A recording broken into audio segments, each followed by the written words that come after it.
Time now for Michigan's #1 outdoor radio show, Mike Avery's Outdoor Magazine. Mike Avery has covered the outdoors in Michigan for more than 4 decades, and that tradition continues today.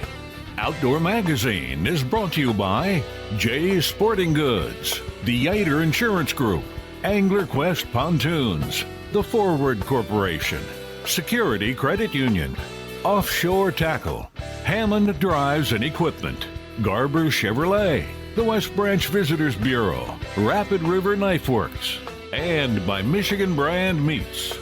Now, here's Mike Avery.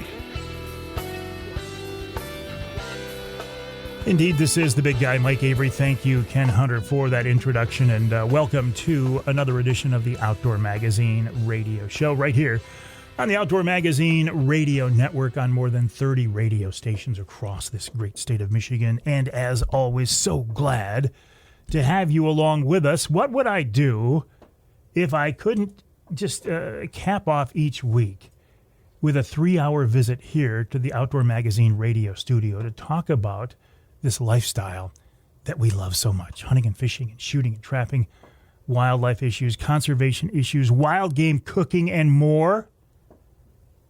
You know, I've been blessed to be able to do this for many, many years. And hopefully a few more years coming up with your support, and you have been very supportive. I thank you for that. Now, the last couple of weeks, I was saying how much I was enjoying the weather. Oh, isn't this cool weather so nice? Don't you love the lower humidities? Doesn't it feel like fall? And then last week, everything changed. And can I just gripe about it for a minute? I don't like it. You know, everybody talks about the weather, but nobody does anything about it. Well, I'm going to do something about it. I'm going to gripe about it. I'm ready. I'm ready for it to go back to fall weather. I'm ready for the heat to go away. It's just, well, think of it as an Indian summer. No, it's too early to be an Indian summer. It's not an Indian summer. It feels like August again. So I will be glad when things switch around once again. And it's coming. It's coming. You know what else I'll be glad for? Rain. Oh, my word, do we need some rain. I thought we were ahead of the curve this year by putting in our food plots earlier. And when I say we, I mean my son James. Probably 2 weeks earlier this year than past years. I thought, oh, man, we're going to be in good shape. Put in some clover, and then we came back and put in some rye over the top of it. And it is, and this was well before Labor Day. And we honestly have not had any significant rain out there since then. When you see trail cam pictures of deer walking through the food plots, you can see them kicking up dust on camera. That's how dry it is out there. I don't care how good your seeds are. I don't care how good your program is. I don't care how good your plots could be. If you don't have rain, it doesn't matter. Now, I was asking James, I said, "What? I don't know what we can do about this." He said, well, if we lived out there, he said, I would have a system in place where we could water. He said, I'd have a big tank in the back of the truck and just drive around and dump water. But we don't. It's a lease property, and we don't want to be that intrusive to our hosts out there. So I guess we just wait. And in the meantime, what few things are coming up out of the food plots are getting munched down immediately by the deer. That's the one good thing. A lot of deer around there. Everybody around there is getting deer on their trail camera pictures, some nice deer as well. I do not have a hit list. I have not named the animals on our trail camera pictures. I do not have sheds from those animals from previous years. So I guess I'm really not a deer hunter, am I? Not in today's modern world. No longer is it okay just to go out and sit at the base of a tree and wait for an animal to come by. Nope.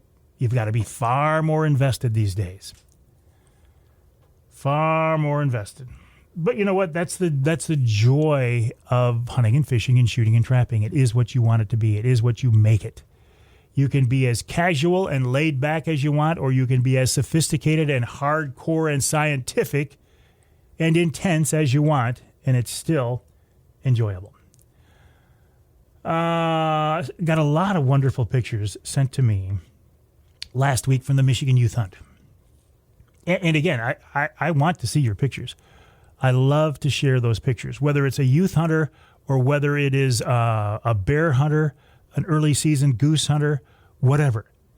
And I can tell the people who listen to the radio show because they send me those pictures via email to Mike@MikeAveryOutdoors.com, Mike@MikeAveryOutdoors.com. The people who don't listen religiously to the radio show have a tendency to want to send me those pictures through social media, in particular Facebook messages. Don't send me messages through Facebook messages because I'm not going to see them.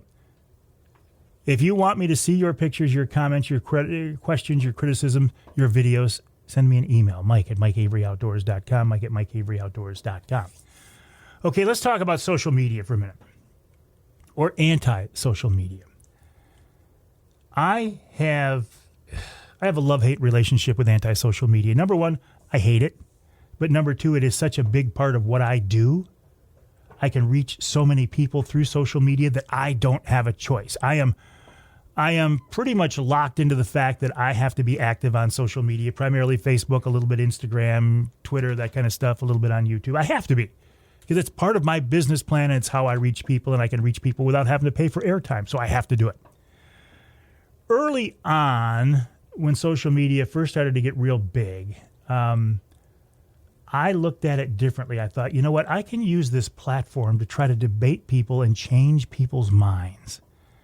You know, the anti-hunters. I get an anti-hunter come on there and make some negative comment about somebody. Well, if I get into a debate with that person because I have the facts, I know I'm right, I can change their mind. Well, now that I've got a few more years under my belt and hopefully a little bit more wisdom than I used to have, I have realized that debating people on social media is not an effective platform. You're not going to change anybody's mind on social media. If I'm going to change somebody's mind, it's going to be on a radio show, on a podcast, on a live stream, on a speaking engagement, an in-person, face-to-face conversation. It's not going to be social media. So I have very, very little tolerance for crap on my social media outlets. For example, the youth hunt last week. I got a lot of pictures of kids smiling. I love those pictures. And if you look at my Facebook page or Michigan Buck Poll or anybody that posts a lot of pictures from the youth hunt, you'll see the same thing. Smiling kids sitting over deer. And it doesn't matter if it's a doe, it doesn't matter if it's a small buck, and it doesn't matter if it's a so-called trophy buck. They don't care. They've taken a deer and they're ecstatic. And they've got a great big old smile on their face, and I love it. So when I see people coming onto my Facebook page and making negative comments about the kid, the harvest, the animal, questioning how it happened, questioning the legitimacy of the kill of the harvest, oh boy. Ban, delete, ban, delete, ban, delete. I'm not going to put up with that. 2 ways to get banned from my social media feeds. Number one is just if you drop an F-bomb on my page, you're gone. Number 2 is if you make a negative, disparaging, evil, stupid comment about a fellow legal hunter or angler, you're gone. And there's no debating, there's no giving you a second chance, no trying to reason with you. Ban, delete, ban, delete, ban, delete. Especially if you make that comment about a kid. What are you trying to accomplish? You trying to show the rest of us that you don't agree with the youth hunt? That you think it's a bad idea? That you think the kids are getting an unfair advantage? You're mad that they shot your buck? I don't care what the reason is. There's no reason to make a comment, a negative comment towards a kid who is getting started in their outdoor adventures, something we hope that they will do for the rest of their lives. I don't get it. Been seeing a lot of bear pictures too. A lot of happy, smiling bear hunters. I love to see those pictures. Oh, and I had one video, a beautiful video. A lady.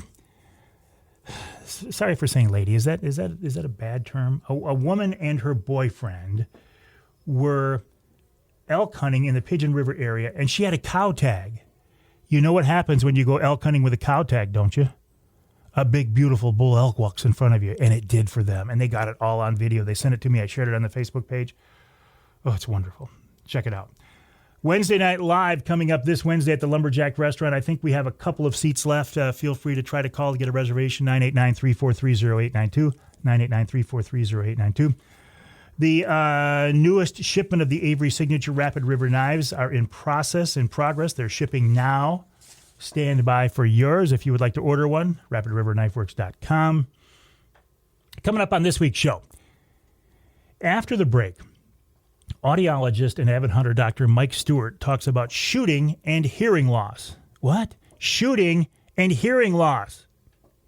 That's why I have things in my ears right now, shooting and hearing loss. Then Jason Garvon of the Michigan Wildlife Council. In our second hour, Rick Hobbs talks about squirrel hunting with dogs, also targeting jumbo perch in the fall.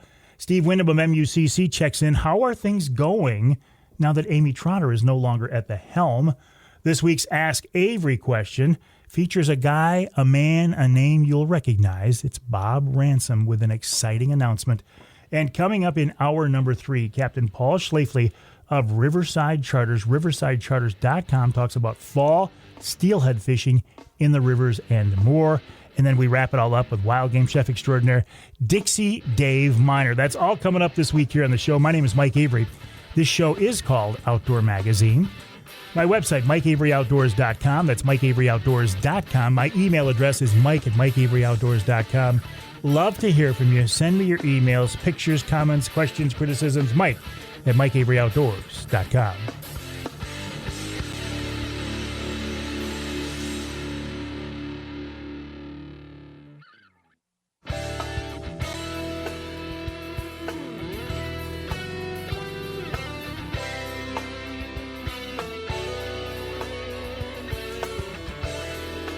You can hear the Outdoor Magazine show on more than 30 stations across our great state of Michigan, AM and FM stations across the Lower Peninsula and the UP as well. I appreciate each one of those affiliates. Could not do this without them.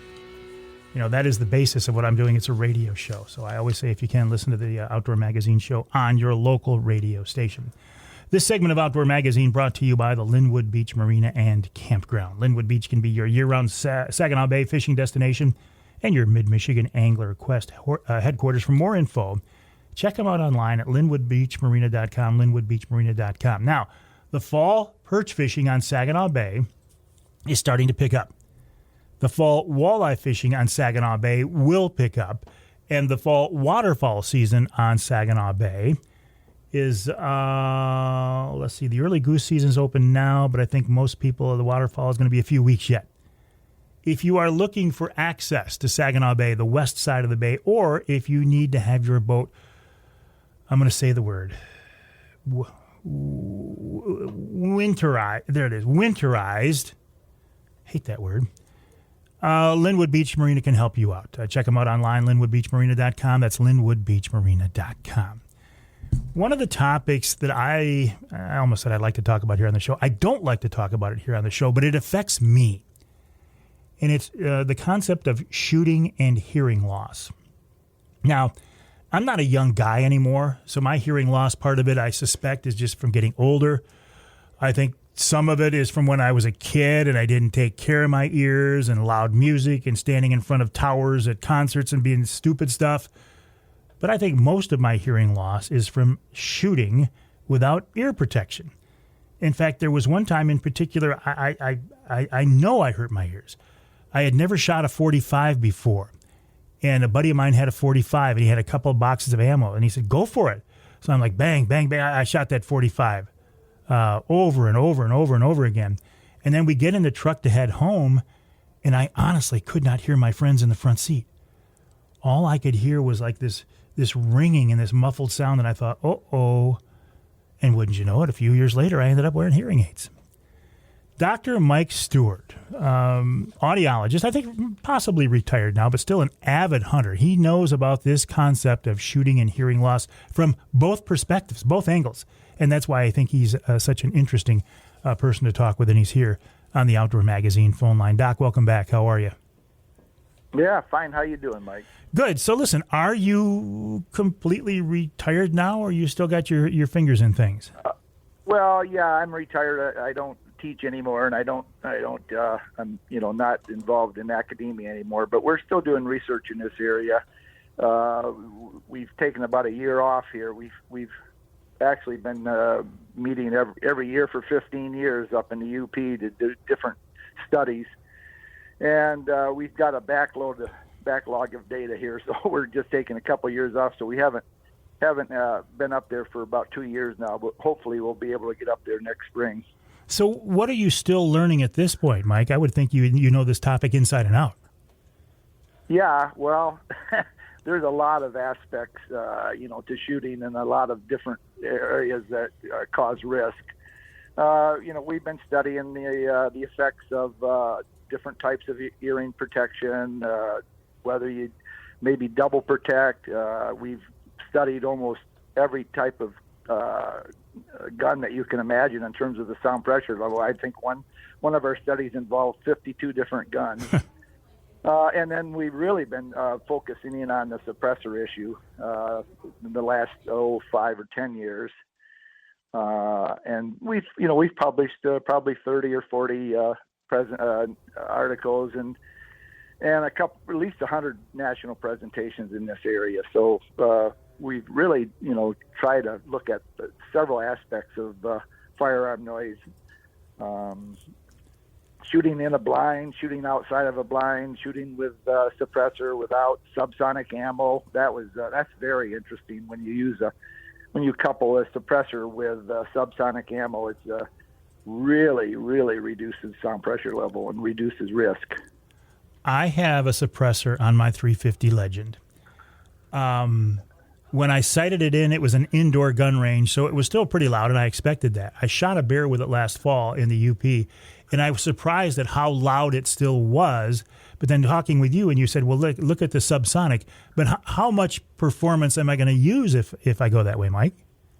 Yeah, well, the problem with the supersonic is, the suppressor will suppress the sound coming out, but as soon as the projectile leaves the barrel, it breaks the sound barrier. And it creates a sonic boom, just like a jet going over, and so you can never get rid of that with a suppressor. And so the only way to get rid of that, Mike, is to use subsonic, because you don't cause that, you don't break the sound barrier, and the suppressor takes care of a lot of the sound pressure level coming out of the barrel. So, but the subsonic, has its limitations also. I mean, I think you could use it on small game effectively, and even maybe large game or white-tailed deer, maybe, but no farther than 50 yards. Your range is going to be limited. And if you do use subsonic, you probably want to go to a little bit heavier bullet to increase the energy. But it is for target practice is great, and it's fairly accurate. In terms, I mean, when I say fairly, it's about as accurate as supersonic ammo, up to about 40 or 50 yards, and then it starts to drop off. Well, and one of the good things about suppressors is they're a lot easier to get than they used to be. You don't have to jump through as many hoops, and you can get them a lot faster. Yeah, I've noticed that. A couple of my friends have got them within a couple of months, and I know my suppressors it's taken me a couple of years, or at least over a year, not a couple of years, but probably about a year or so. Yeah. So it's a lot easier now, and hopefully it'll get even more easy. So we'll see how that works out. So what do we want to keep in mind? I mean, obviously, number one, wear hearing protection, but that's easier. I got to be honest, Doc. It's easier said than done. When I'm on the range, I will always wear protection. When I'm hunting, maybe not so much. Right.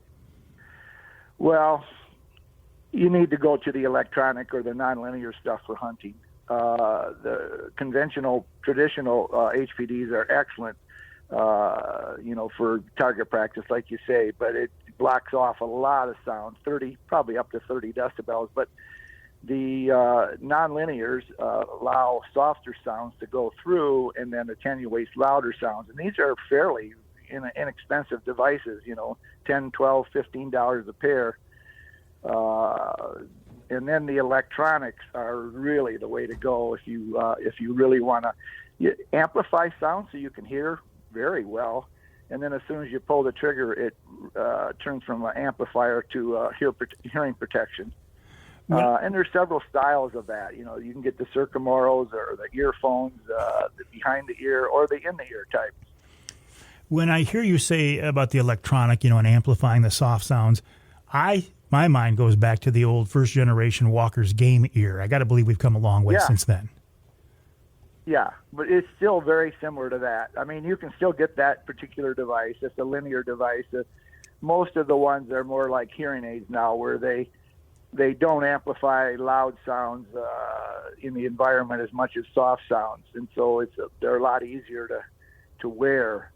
But any of those electronic devices, I really recommend the in-the-ear. I'd go to an audiologist and be fit with a custom in-the-ear system, because then when you do that, you are able to localize sound a lot better, because the microphone is not sitting up on top of your ear looking forward. It's in the ear canal where it should be. So your ability to localize sound is much better than the behind the ear style, and quite a bit better than the earmuffs. Well, all of them are effective at reducing sound pressure level from firearms. So sound pressure level, that's what causes the damage. That's what hurts those little hairs inside your ear? Yeah. Sound starts off as a vibration. Like right now I'm speaking, my vocal cords are vibrating. There's vibrating air particles, and they go to your ear, enter your ear, and is delivered to the inner ear through the eardrum, tympanic membrane, and the three bones in the middle ear. And in the inner ear, there's tiny hair cells that are embedded in this membrane, and these tiny hair cells pick up this vibration and recode it and send it to the brain, or decode it, send it to the brain as whatever the sound is, speech or firearm noise or car noise or anything. And but when these vibrations become too great, in other words, the sound pressure level becomes too great, like firearm noise, these hair cells are actually ripped from the inner ear membrane, and the high frequencies go first, because the inner ear hair cells in the high frequency range, or that pick up high frequency sounds, are right by the entrance of the inner ear, so they get the brunt of everything. And so when you lose those hair cells, then the signal from the inner ear to the brain is lost, and speech becomes muffly, and because the high frequency sounds are gone at first, and then as you lose more hearing, then the low frequency sounds also go. But at first it's a high frequency, and so speech becomes mumbly and hard to hear consonant sounds. Hear the vowel sounds, but you can't hear the consonant sounds very well. So and that's where all the clarity is on the consonant sounds, and the loudness is carried on the vowels. So speech sounds loud enough, but not clear enough. Oh, yeah, I know exactly what you're saying. When you lose these little hairs, then they don't regenerate. When you lose it, you've lost it. It's not coming back. It's not coming back. Now, I think at some point, Mike, they'll be able to bring them back. But they're always doing research in that area in terms of regenerating a lot of different body parts, and they've been working on this for years. But so far, if you lose those inner hair cells, they're gone forever, and it's a permanent situation. We're talking with Dr. Mike Stewart, audiologist and an avid hunter. In fact, Mike sent me a picture of a really nice buck they have on one of their trail cameras.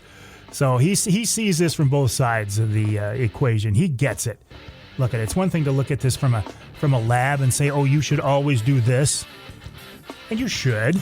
But there's also the practical side. Okay, you should always do this, but if you do this, at least you'll be protected. And that's what I like about Mike. We'll take a break. When we come back, more with Dr. Mike Stewart about shooting and hearing loss right here on Outdoor Magazine.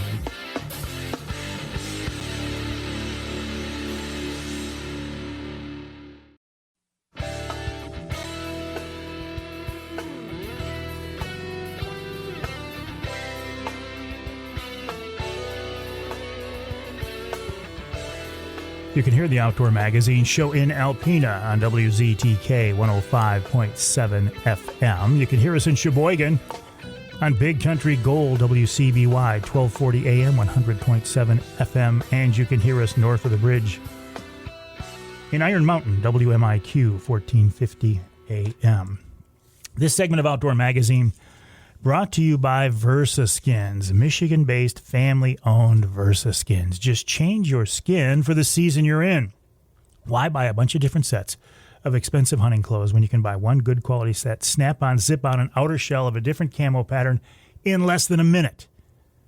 I mean, it's absolute genius. If you need big sizes, I'm talking 4, 5, 6X, which nobody carries, VersaSkins does. If you're a saddle hunter, VersaSkins makes jackets specifically for you. Check them out online at versaskins.com. That's versaskins.com. Or go to amazon.com and do a search for VersaSkins brand. VersaSkins, just change your skin for the season you're in. Right now, we are rapidly jumping in with both feet in the fall hunting season, whether it's waterfowl hunting, whether it's small game hunting, whether it's deer hunting. You know, unless you are pursuing those targets with a bow, you're probably using a gun, right? We love our guns. We use them for positive things, for wholesome, positive, safe activities. But there is a danger in shooting that a lot of people don't think about, and that is shooting and hearing loss. Dr. Mike Stewart, an audiologist and an avid hunter, this is one of his favorite topics. Although, Mike, I suspect you wish that you could get through to people and have it click in our minds and we'd never have to talk about it again because we were all doing the right things. Yeah. Good luck on that. Just like trying to talk old men into wearing hearing aids, right, Mike? Hey, let's not get too personal here. Yeah. It's a constant fight to try to, and like you say, it's not really convenient for a lot of people, and they want to be able to hear. But I'm telling you, the electronic stuff is really the way to go if you really want the best of all worlds, and that is be able to hear really well. And then when you pull the trigger, you've got protection. And I know some of these devices are expensive, but hearing aids, as you know, are quite expensive also. Well, they absolutely are. And I got to be honest with you, they don't do as good a job as I would like. And I have some pretty good hearing aids in my ears right now, and there are situations where I find myself wishing I would have been smarter when I was younger and not put myself in this situation. But I did. You cannot go back and can't go back in time. But let me ask you, Mike, do you have AI in your hearing aids? No, I don't. I don't have the new AI. These I got just before the AI ones came out. And now I can't get new ones for a couple more years. Right. But I understand those are really slick. Oh, they are. Now, I've been out of the business. I fit thousands of hearing aids over my career, but I haven't fit a hearing aid now in 5 or 6 years. But I've talked to people in the industry and also people wearing these devices. And basically the AI distinguishes between noise and speech, and it reduces the noise and highlights the speech in any type of a noisy environment. And we have a real good friend who has a pretty significant hearing loss, especially in the higher frequencies. And she's been struggling for years with her traditional hearing aids. And she just recently got a pair of AIs, and we took her to a restaurant, Mike, and it was almost like she had normal hearing. And she is just loving them. And then if you combine the AI circuitry with directional mics, and I'm sure you have directional mics on yours, it helps even more. And this is a great improvement in noisy environments compared to traditional systems. Is it just deer hunting? You know, I tend to think of, a shot from a 30-06 inside a ground blind. Yeah, you could do some damage, but waterfowl hunting is a concern too, right? Yeah, I did a publication on that probably 15 years ago, and the problem with the waterfowl is you've got 12-gauge shotguns, even 10-gauge shotguns, big bore shotguns, and you have a group of 3, 4, 5 hunters all in a blind, so they're not getting only their sound from their firearm, but they're getting sound from adjacent firearms also. And it's probably one of the most dangerous situations in terms of exposure to firearm noise to be in is to be in a duck blind with 4 other guys. And, the ducks fly over, the geese fly over, and what happens? Everybody unloads on them. And so you could be exposed to, if they have 3 shots each, which is what is legal, you could be exposed to, 20 shots, 24 shots in a matter of seconds. So and like I say, it's not only the sound pressure level from your firearm, but from other firearms also. And so it's a very, very dangerous situation. So things to keep in mind: longer barrel length is good, smaller caliber is good, suppressors are good, but the best thing you can do is wear hearing protection. I think so. And try, if you're in a blind, don't ever shoot in a reverberant environment like a blind. Get the barrel outside of the blind. That will help. And consider subsonic ammo. And if you couple that with a suppressor, you're pretty much safe in all situations. You know what, Mike? I am going to look into that. I'm going to, pun intended, I'm going to pull the trigger on that subsonic ammo this year, do some testing, and find out what works. Always appreciate your insight. And, hey, listen, good luck on that buck you've got on trail camera. Yeah. What do you think that buck was?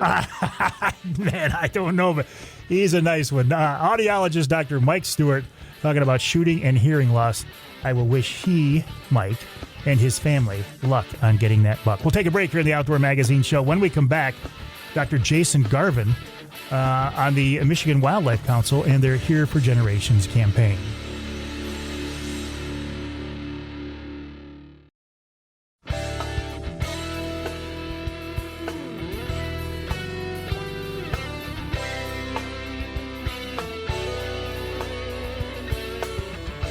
You can hear the Outdoor Magazine Show in Battle Creek on WBCK 95.3 FM. You can hear us in Port Huron, WPHM 1380 AM, and north of the bridge in Newberry, WNBY 1450 AM. This segment of Outdoor Magazine is brought to you by Killer Food Plots, Michigan-based, family-owned Killer Food Plots.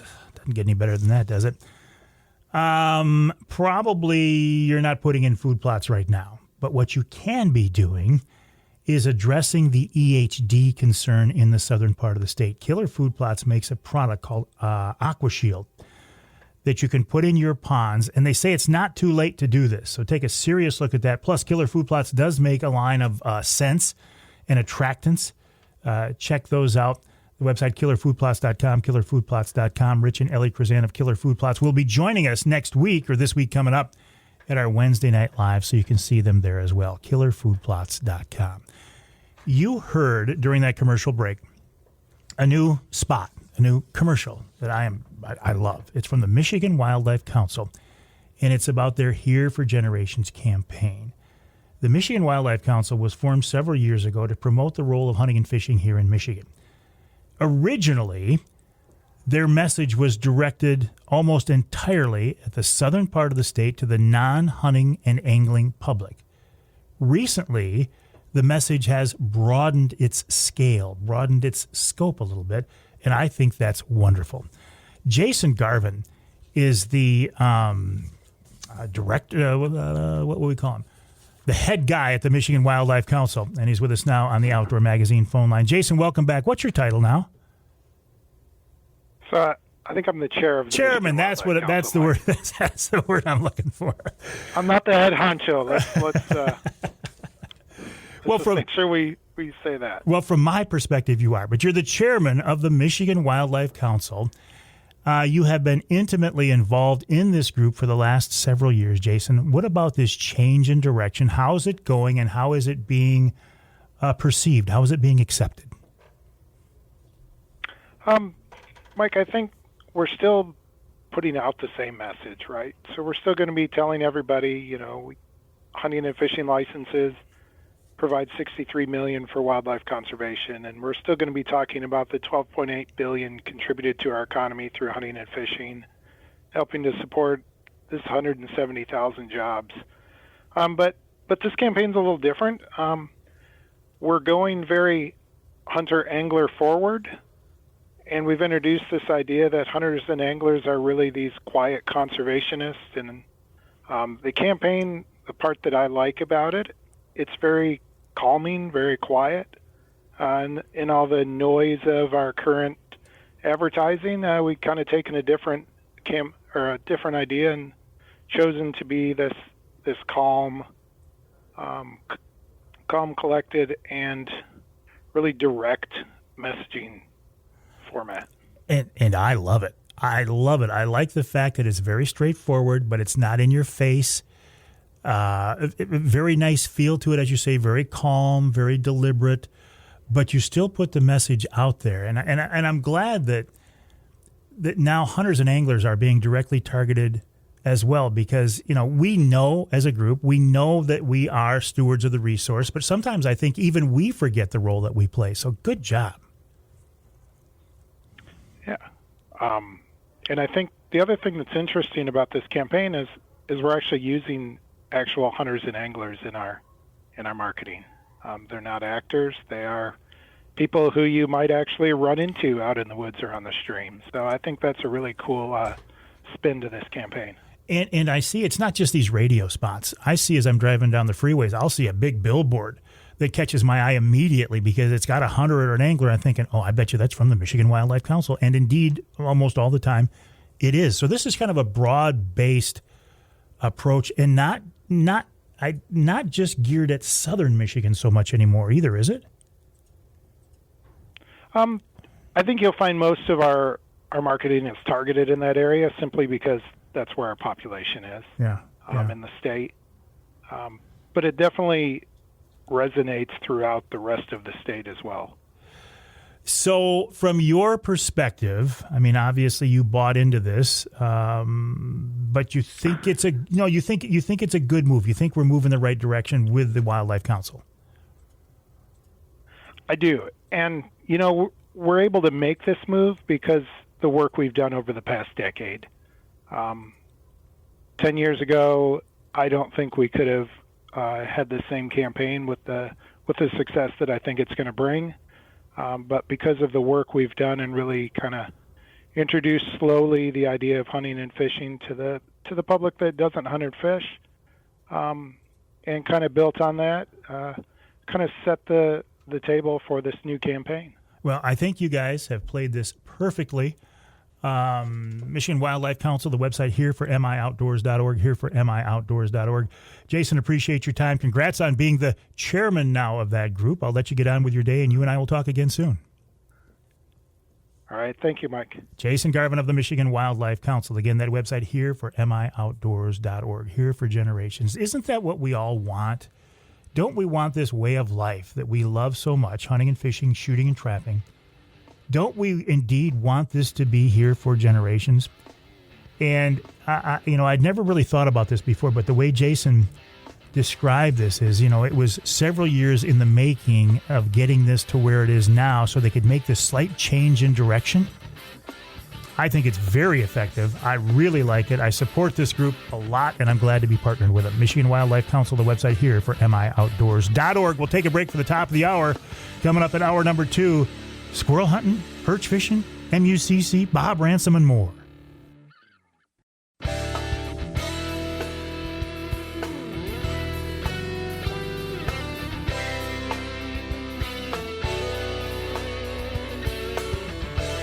Time now for Michigan's #1 outdoor radio show, Mike Avery's Outdoor Magazine. Mike Avery has covered the outdoors in Michigan for more than 4 decades, and that tradition continues today. Outdoor Magazine is brought to you by Jay's Sporting Goods, the Yater Insurance Group, Angler Quest Pontoons, The Forward Corporation, Security Credit Union, Offshore Tackle, Hammond Drives and Equipment, Garber Chevrolet, the West Branch Visitors Bureau, Rapid River Knife Works, and by Michigan Brand Meats. Now, here's Mike Avery. Indeed, this is the big guy, Mike Avery. Thank you, Ken Hunter, for that introduction. And welcome to hour number 2. of this week's Outdoor Magazine radio show right here on the Outdoor Magazine Radio Network on more than 30 radio stations across this great state of Michigan. And as I say every week, I do believe the best way to listen to this show, if you can, is on your local radio station, your local AM or FM Outdoor Magazine affiliate. That's what this whole thing is based on.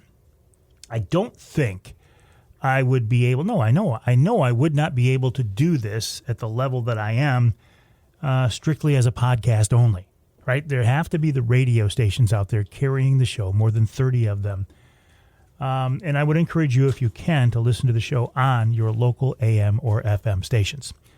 If you can't, if your local station doesn't carry all 3 hours of the show, yep, it is a 3-hour show, or if you live in some part of our state not covered by the broadcast signal, and there is one part of our state not covered by the broadcast signal for a very good business reason, and probably not going to be a broadcast signal there, but that's okay, because you can hear the podcast version of the show everywhere. And the podcast version is exactly the same content, word for word. It's just made available somewhere other than your local radio station.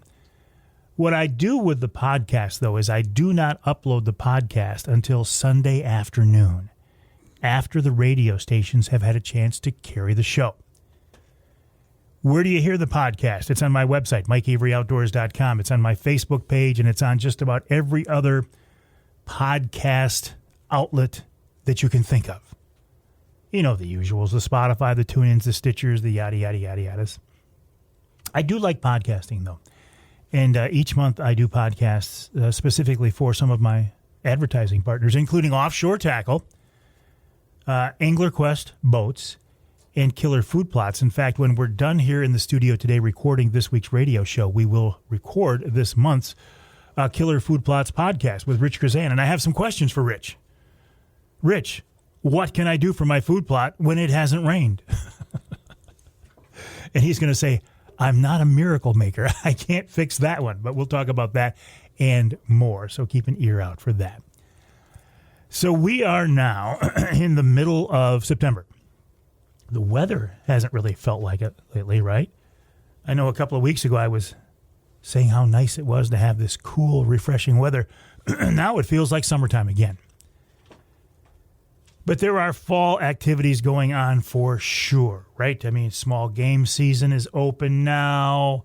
Bear season's open now. The youth season's behind us. Bow season is coming up. The early goose season, teal season. Some great fall fishing. Just lots of things going on. Rick Hobbs is a guy who I think tries to do as much as he can in taking advantage of the opportunities here in our great state of Michigan. He's with the Michigan Squirrel Dog Association, and I want to talk with him about squirrel hunting with dogs. But he's also a hardcore angler. In fact, he loves to chase jumbo perch in the fall, and we found him on the water now as we're talking. Rick, welcome back to the show. How are you? I'm doing well. How are you doing this morning, Mike? Well, not as good as you, because you're out there in the water chasing jumbos. Yeah, we are. It's a little slow this morning, but it's a beautiful day out here. We're having fun. You mind if I ask what lake you're on, Rick? We're on Lake Erie. Yep. Yeah, we're in Brest Bay, right off Stony Point. And that is traditional, a fall jumbo hotspot, isn't it? Yeah, typically it is. It's a little bit early yet. We've had a couple days of east wind, which has kept a lot of the boats off the lake, and so it's kind of hard to get any reports or anything. But it's been slow for us so far this morning. You know, same thing up here on Saginaw Bay. You'll hear spotty reports, hit and miss. You know, some days pretty good, other days not so good. But as you say, that's this time of year. That's kind of to be expected, isn't it? Just a little bit early. Oh yeah, absolutely.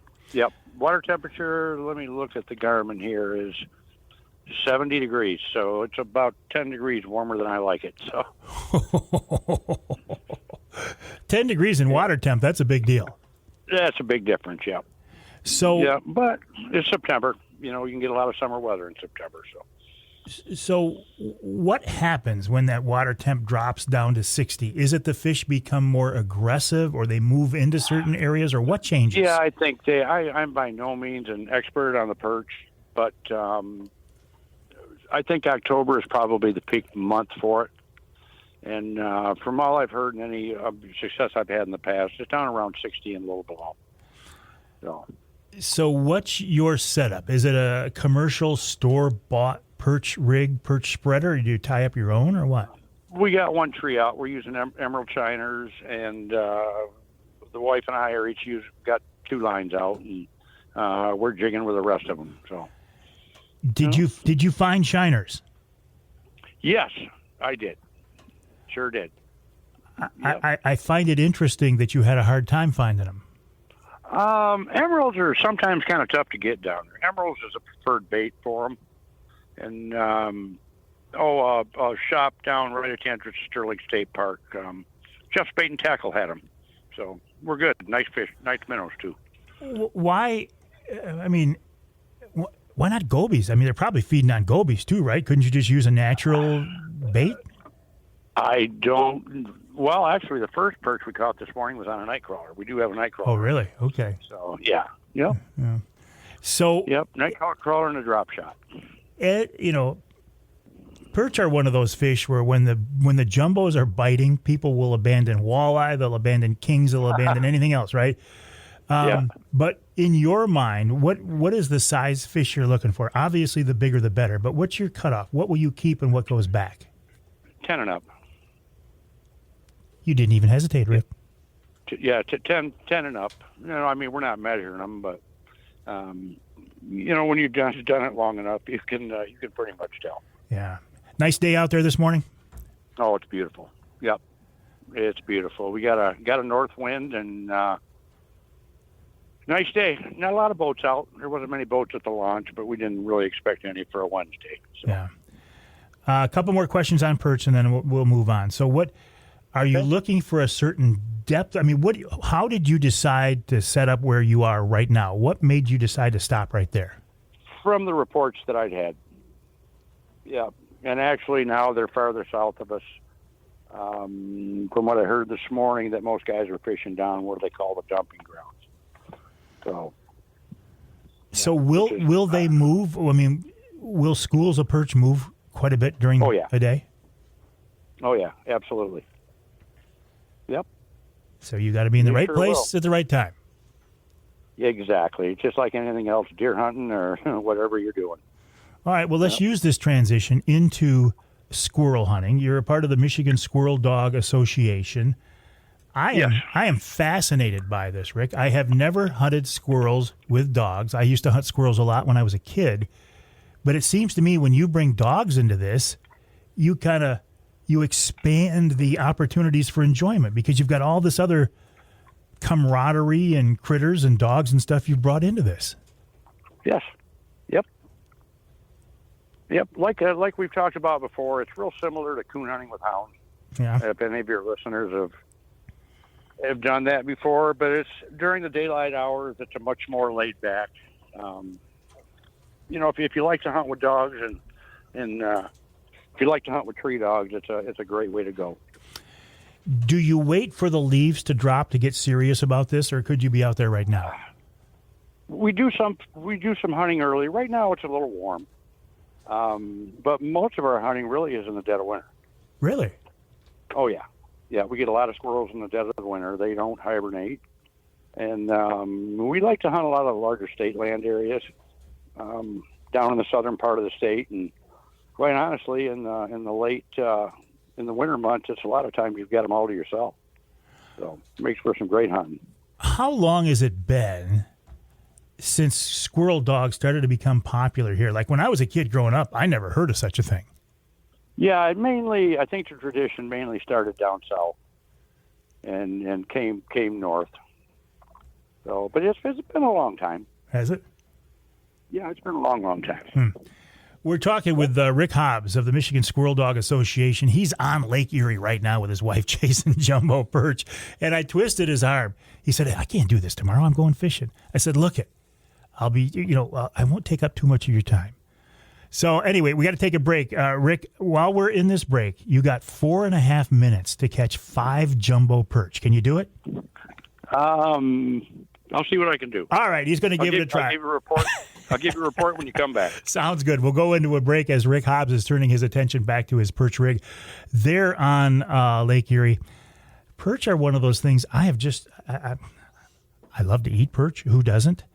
I have tried to get into perch multiple times as far as catching them. It's just one of those things I don't have a feel for. And not just the feel for, okay, is that a perch biting? But I don't have the feel for finding them. I don't have the feel for going out there the right days. So I have to rely on the generosity of my friends for perch. Anyway, the Michigan Squirrel Dog Association, I think they've got a Facebook page. You can do a Google search for them. You can find out more. We will take a break here in the Outdoor Magazine Show. When we come back, we're going to talk more with Rick Hobbs about squirrel dogs, how to get started, what kind of dogs do you use, and more coming up right here on Outdoor Magazine.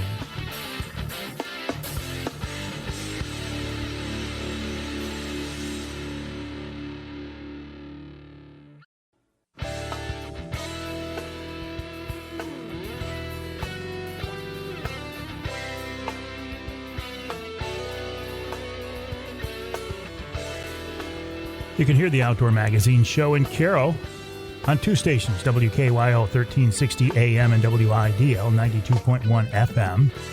You can hear us in Lansing on WILS 1320 AM, and you can hear us north of the bridge in the Sioux on WKNW 1400 AM. This segment of Outdoor Magazine is brought to you by the Seaboing Harbor Marina. They have discounted slip rentals specifically for the waterfowl season. Having a dedicated slip is a convenient and easy way to avoid early morning boat launch traffic, especially on opening day. Seaboing Harbor is a beautiful facility. If you are fishing or hunting the east side of Saginaw Bay, I would strongly encourage you to check out Seaboing Harbor Marina. Their website, SeaboingHarborMarina.com. Whether you are fall waterfowl hunting, right, fall walleye fishing, or chasing jumbo perch in the fall, as our guest is right now. We're going to talk to him in just a minute. Seaboing Harbor Marina, great boat launch, slips there for rent, and again, they have discounted rates for this fall for waterfowl hunting season. The website, SeaboingHarborMarina.com for more details, SeaboingHarborMarina.com. I talk about this whole concept of chasing jumbo perch in the fall. There's something about jumbo perch that when the perch are biting, and I've seen this. When perch are biting, people will abandon walleye, they will abandon salmon, they will abandon trout, they will abandon anything to see if they can't find some jumbo perch. Rick Hobbs is on Lake Erie right now. He's trying to find some jumbos. He's out there with his wife on a beautiful fall morning, an early fall, late summer morning. Rick, any luck during the break? No, sir. No. I mean, we're not on TV, so I could lie to you, but we didn't catch a fish. Yeah, I was kind of hoping you were going to tell me a story and lie anyway. Yeah. Oh, make it a good one. We caught a black tip. So yeah, there you go. Hey, I was wondering, and again, we'll get back to squirrels here in a minute, but when you're fishing for perch like that, and yes, especially on Lake Erie, and it's full of walleye, do you catch walleye sometimes? Not here.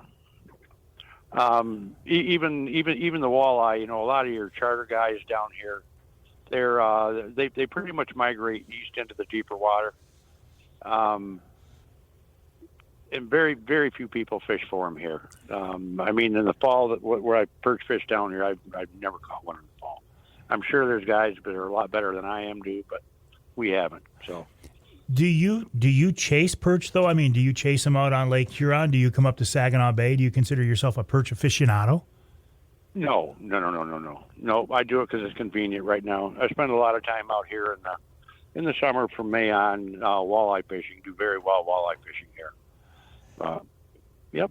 Do you get into the huge fall walleye that are so popular down there in Lake Erie later in the season? Usually in the fall, I'm getting ready to switch over. I'll fish into October, but to running the dogs on squirrels, and we got deer season coming up. So it's in the process right now of getting everything switched around. It's a good problem to have, though, isn't it, Rick? Yes. Yep. So let's talk more about hunting squirrels with dogs. What kind of dogs are you folks running? My wife and I have two Feists. We have a 9-year-old female and a 5-year-old male. They're training price. They're registered through the United Kennel Club. They're wonderful pets. Great in the house. They're, the kids growing up and gone. They're kind of our kids. But when you put the tracking collars on them, they know it's showtime. So, yep. I'm trying. Good combination dog. I'm trying to picture that dog. How big are they, Rick? Okay, our female is about 20 pounds. She's small for the breed. Our male is around 30. Much taller. They're actually related. Came from the same guy, Randy Lovers, on the west side of the state. We got them both from him. So they're actually very closely related. He would be her nephew. So do you have to teach these dogs to hunt squirrels, or are they just know it and you have to get out of their way? It's if you get the right bred dog, they pick it up by themselves. It helps to hunt with older finished dogs. Where you can get some squirrels on them, but pretty much the number one thing with any hunting dog, you got to keep them in the woods. Get them in the woods. They're not gonna get any good by sitting in the kennel or on the couch. So. And do you routinely hunt multiple dogs? Normally, our hunting, my son has three dogs, and we try to make as much of the buddy hunts that the Squirrel Dog Association puts on monthly. And a lot of times you can get up to 4, 5, 6 dogs, but usually it's just 2 dogs and my wife and I. And how does that work? You go to a woodlot that there are squirrels, because there are squirrels just about everywhere.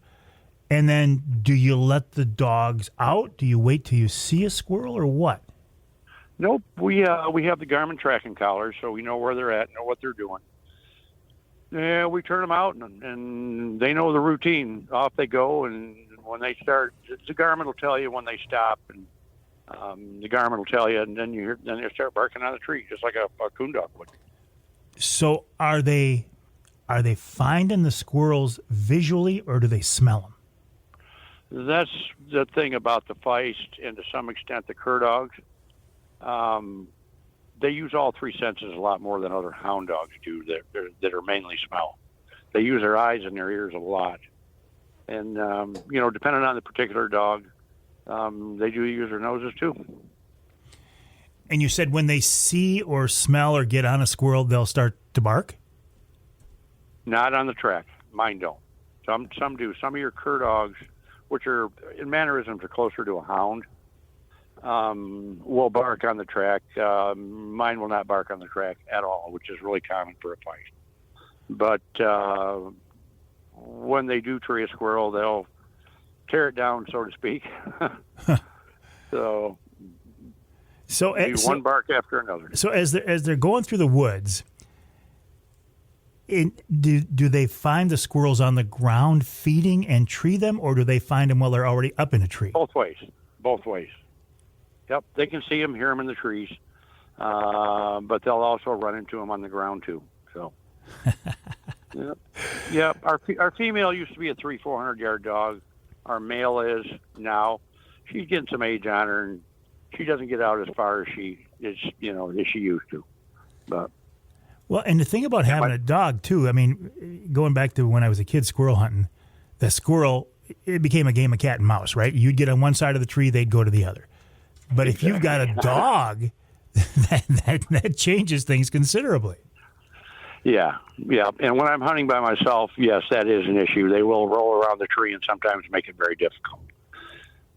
But anymore, we don't take a lot of squirrels, and it's one good thing about hunting with dogs. We can tree them and leave them for another day.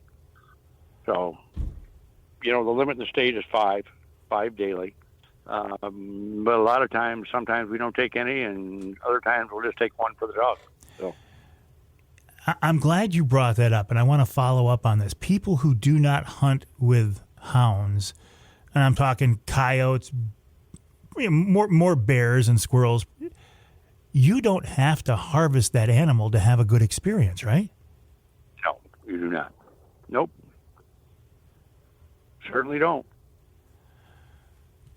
So I've always felt that for the sake of the dogs, you need to take some squirrels. With bear, not. As a young kid, I did a lot of coon hunting and did a fair amount of bear hunting with hounds.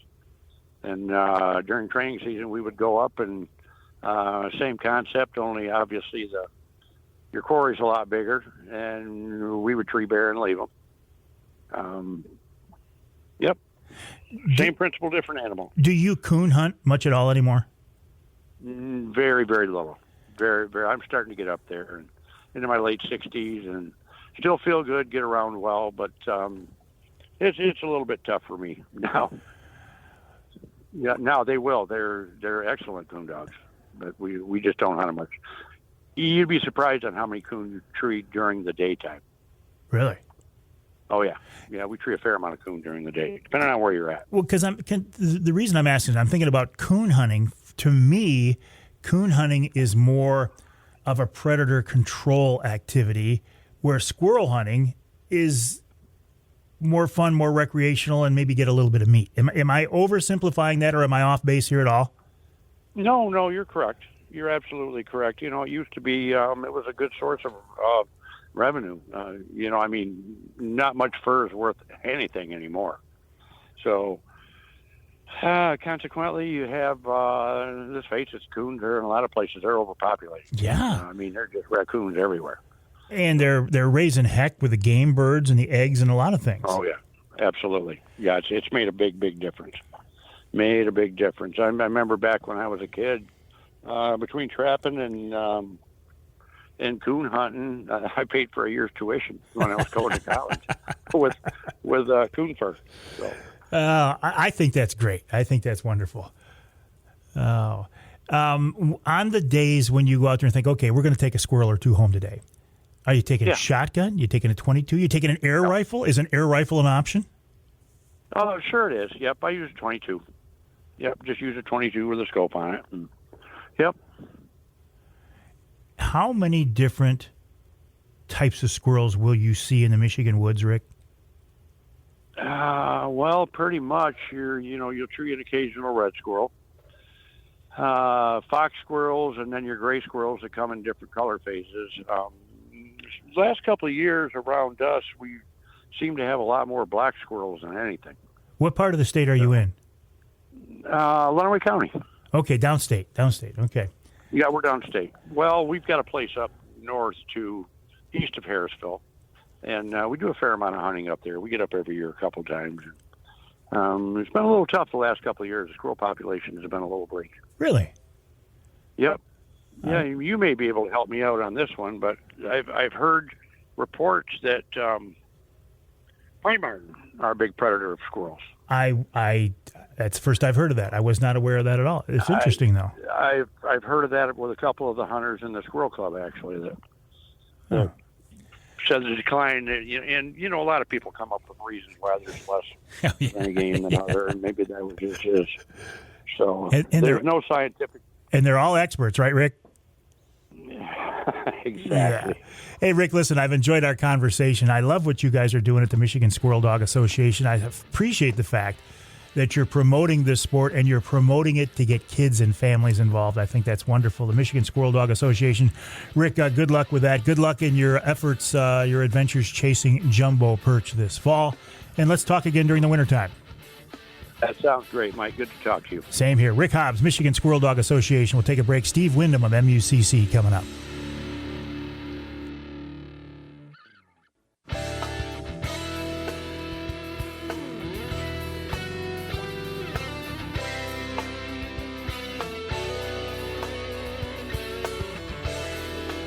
You can hear the Outdoor Magazine show in Houghton Lake on the Twister 92.1 WTWS.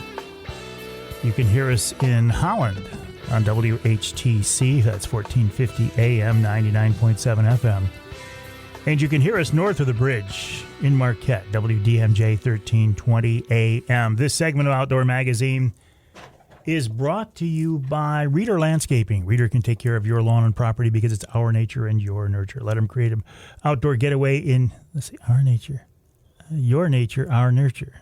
Yeah, it's your nature because it's yours, our nurture. This is a great time of year to get your fall maintenance done, aerating your lawn, doing some trimming, getting ready for the fall. The guys at Reader and gals can help you out there. I've never had a crew at my house that didn't do a wonderful job. They are hardworking, dedicated people. The next project at my place is probably one last fall trimming of the ornamentals around the house. I would encourage you to check them out. The website, readerlandscaping.com. That's readerlandscaping.com. While you're online, my website, mikeaveryoutdoors.com, and jump over to mucc.org. Of course, the website of the Michigan United Conservation Groups. Michigan United Conservation Club, a group that I strongly support. Steve Windom, one of the key players at MUCC, has also become a good friend of mine. He's with us now in the Outdoor Magazine phone line. Steve, welcome back. How are you? Hey, Mike, thanks so much. I'm doing good. How are you? I'm doing good. Listen, how are things going at MUCC since the word that Executive Director Amy Trotter is no longer with the organization? How has that affected things? How has it affected fundraising? How has it affected membership drives? I mean, how are you guys doing there? We're doing okay. The staff is a group of, consummate professional and dedicated, passionate individuals. So we're still moving forward through our pillars and through our work and living our mission. We've got one more fundraising event coming up on September 26th, and we've got an OTG event this weekend as this airs up in the UP. We're getting ready to figure out what the legislators are going to do to keep advocating for our rights to hunt, fish, and trap. So we're still all moving ourselves forward. As any org, we still need members. We still need people to attend the events, but, we're still moving things forward. There is an interim CEO. I have been told this by the folks in the board. I don't think I'm speaking out of school by saying this. A guy named Mike Mitchell is going to run things for a while. How's that going?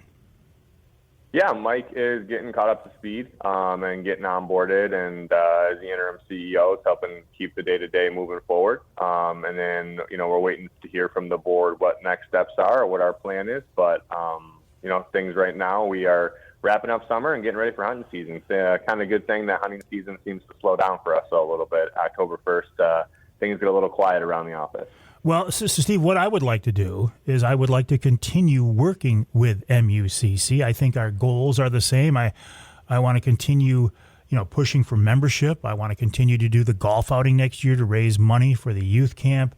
I say let's just continue on and try to work towards this greater goal that we all seem to believe in. If you folks are open to that. No, yeah, Mike. We've definitely appreciated your support and your partnership for so much for over the years, and we've got the golf outing on the calendar. We are still supporting camp, and we're still looking forward to doing some great things with you. Excellent. So, continuing the push on for membership. I know this is one of the main parts of your job. I find it interesting, Steve, that when somebody becomes a member of MUCC through, say, a local conservation organization, that organization pays a very, very minimal fee to have that person as a member. But if somebody comes in as an individual member of MUCC, it's still only like $35. But that's, from a financial perspective, it makes more sense for you guys to bring in individual members, doesn't it? Yeah, the club model held us up for a long time.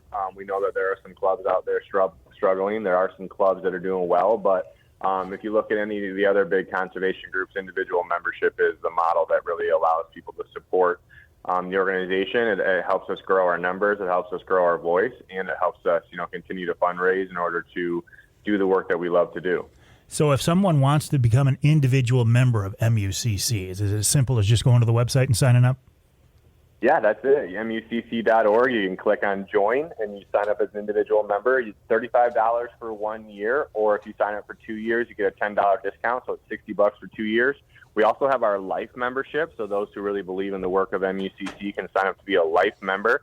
You've got all your great member benefits through our discount programs. You get the magazine. You're going to be invited to all of our events and OTG and habitat projects. So, and you know that there's somebody there fighting for your right to hunt, fish, and trap every day while you're out and enjoying.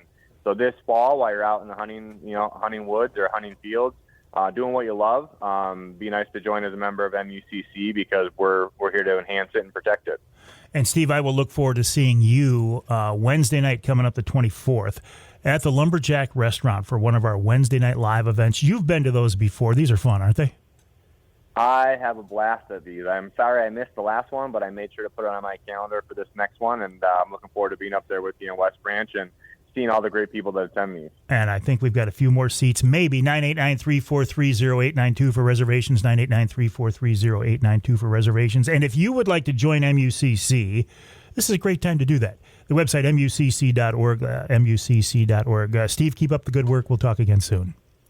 Thanks, Mike. See you soon. All right, Steve Windom of MUCC, again, mucc.org. MUCC is the Michigan United Conservation Clubs. Things going on there at the MUCC right now, MUCC, but the fact that they are committed to continuing the cause, that's what I love. You know, people come and go, but if the organization is committed to maintaining the right direction, I'm encouraged to hear that. We'll take a break. When we come back, this week's Ask Avery question, and we're going to talk with a guy. We haven't talked with him for a while, and I'm pretty excited about what he has to say.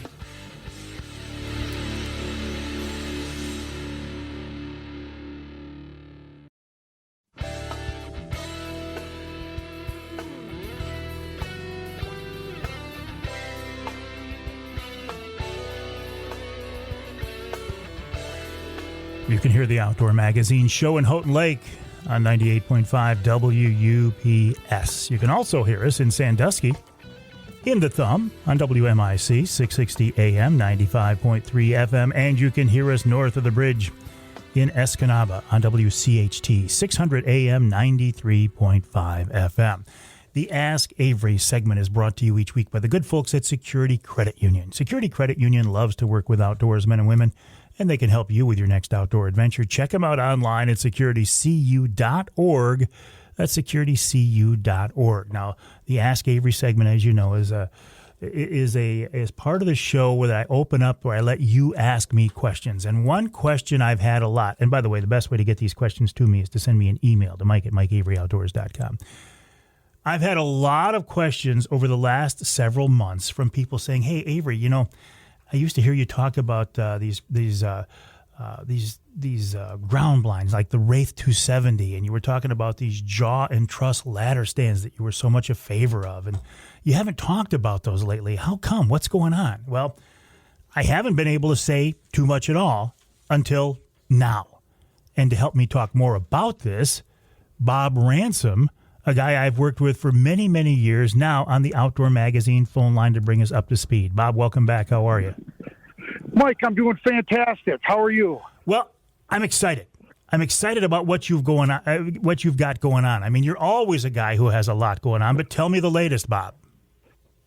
Well, thanks, Mike. Thanks for having me on.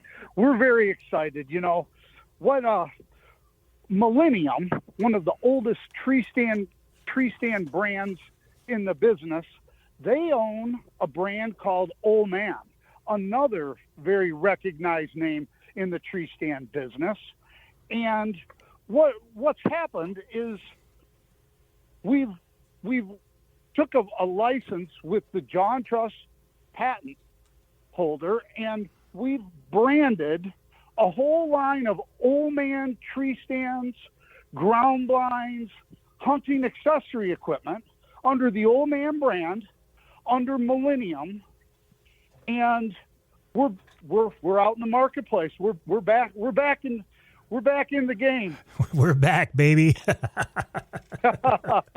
So is it a stretch or is it accurate to say that all of the products that I knew and loved so much from the old Primal, they're now under Old Man?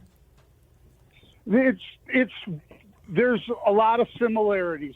We've still got that John and Truss patent, which is, as you know, Mike, that jaw, you connect that at ground level. The truss allows you to move your stand into trees that you might not regularly use.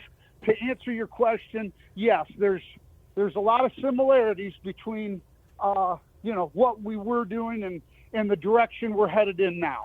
Okay, the blind that I used to love so much that we knew as the Wraith, is there an equivalent of that these days? The Bounty Hunter or the Predator? Nice. Yeah. Nice. Yeah. And we also have a blind called the Carnivore, which is I want to say, our top of the line blind, and it's got a 62 by 62 inch footprint as opposed to, let's say, 58 or 60. It gives you just a little bit more room, and that comes into play when, let's say, you're hunting with a bow from the ground. Just that little bit more extra room. It's got all the features. It has horizontal windows. It has vertical windows. There's no zippers, no Velcro. It's all magnets or hooks or silent slide window connection. Now I'm getting it. I saw a prototype of this blind a couple of years ago. Now this blind is in production. I can't wait to hunt out of this one. Oh, yeah. Yeah, we've got one coming your way, Mike. Well, beyond that, Bob, I mean, when can people get these products? Where can they get these products? What's the status? I mean, because we're into the hunting season now. We want these things. Absolutely. You can get them at Jay's, Northwoods, Frank's, Dunham's today. Today. And the website for the new company is Old Man Outdoors. I know you're working on that, but that's going to be at oldmanoutdoors.com. It is. And we are working on building that website as quickly as we can. And for folks who can't get to the retailers you've talked about, will you be able to buy product online, or are you going to have to go through a retailer? Well, for right now, I would suggest going through a retailer, but you will be able to buy products online, no question.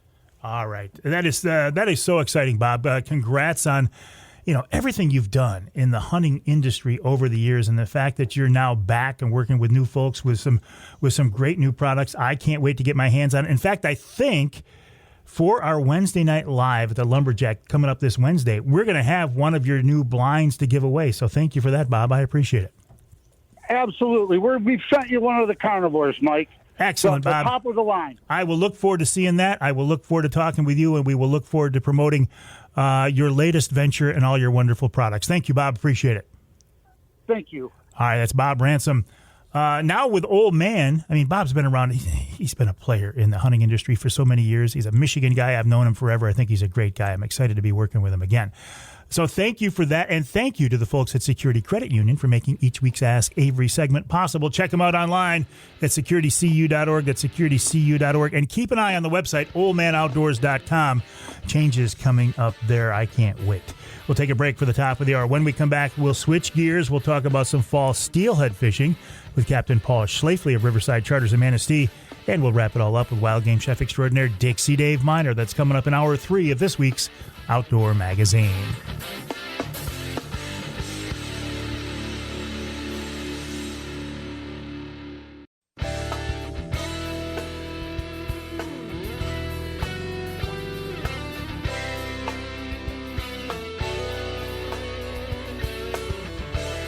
Time now for Michigan's #1 outdoor radio show, Mike Avery's Outdoor Magazine.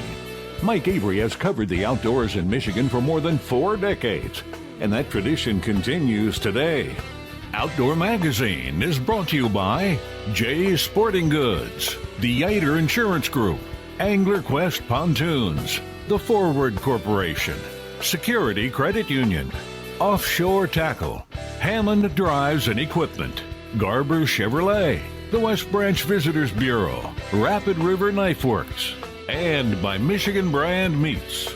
Now, here's Mike Avery.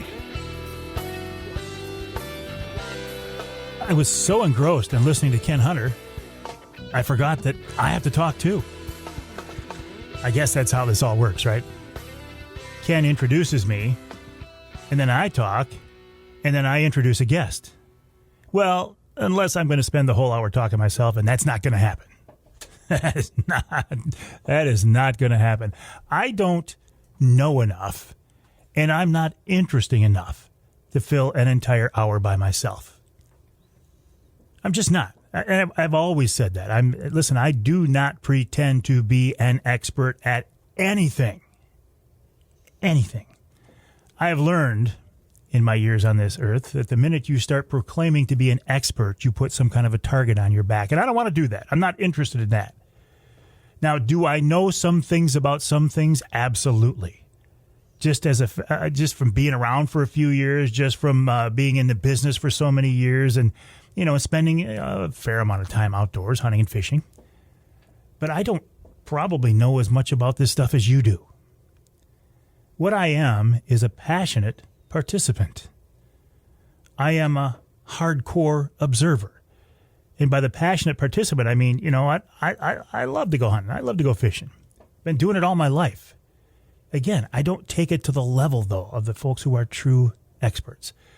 And as an observer, yeah, I've been an observer of this outdoor lifestyle and hunting and fishing and natural resources and outdoor related issues in our state for 40 years, back to when I was working in TV news. So yeah, so there is some level of competency, but not expertise. But with that competency comes knowing who to reach out to when you're looking for experts. And believe me, I am blessed. I'm going to use an old term here, and you might not even know what it is. I have a Rolodex. Charlie, Rolodex? I have a Rolodex full of people I can reach out to for hunting and fishing related topics that are certified, verified experts. Now, I realize, look, these days it's in my contacts list on my phone, but you get what I'm talking about. And when I talk about fishing, Lake Michigan, Manistee River, one of the top people on my list is always Captain Paul Schlafley of Riverside Charters.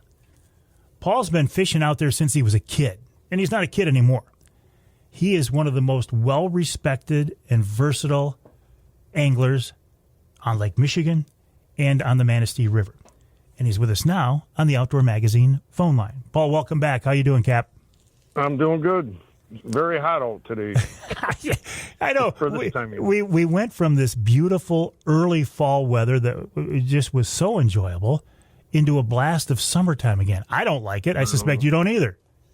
No, I mean, I wish we had this weather like in August, all August. But yeah, I guess we're getting in September the last few years, so it's not really the great for salmon fishing, warm water, but, we got to struggle here a little bit here lately because of the warm, clear water, low water. So we've been in a river here lately, but there's plenty of fish around. Just getting them in the bites a little bit challenging. Although I did see a picture of our mutual friends, the Grillos, who were out with you last week.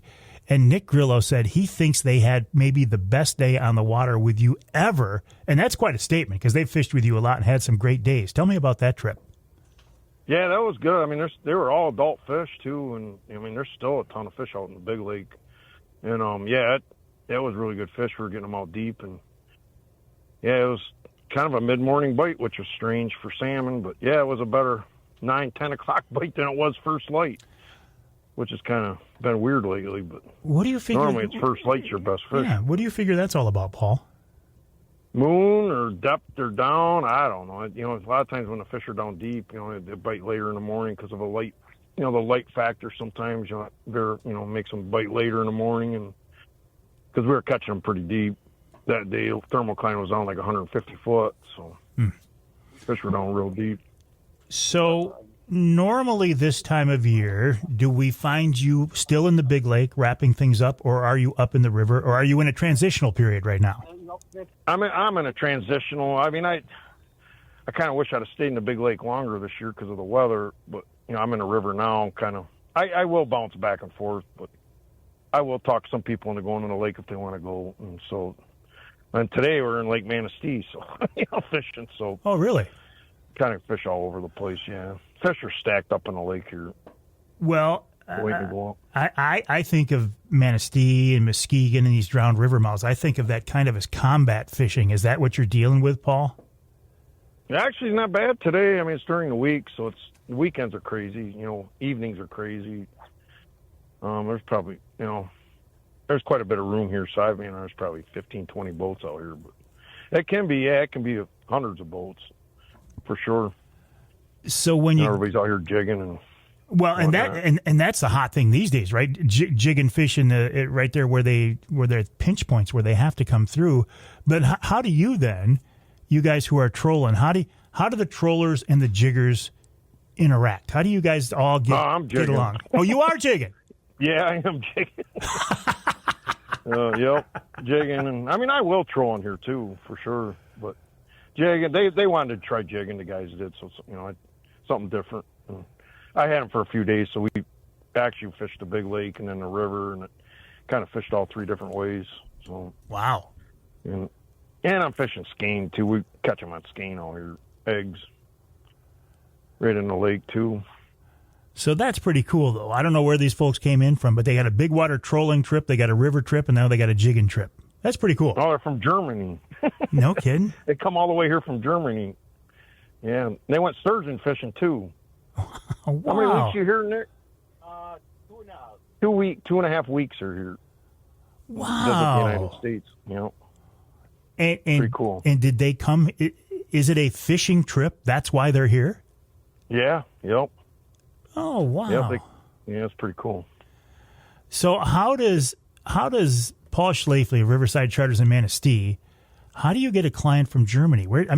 How do these people find you? I think through Kyle McClellan. I don't know if you know him. He does a lot of YouTube stuff, and they watch his YouTube fishing stuff, and that's kind of how a few years ago. Yeah. So yeah, I think Kyle gave him my name, and isn't that something? We got hooked up. Yeah. Wow. Oh, well, that sounds like fun. Yeah. So it's kind of seeing people from different parts of the world is kind of cool. So, okay, the jigging, I think this is very cool. Is this this is not necessarily a low light fishery, right? You can catch fish right in the middle of the day doing this?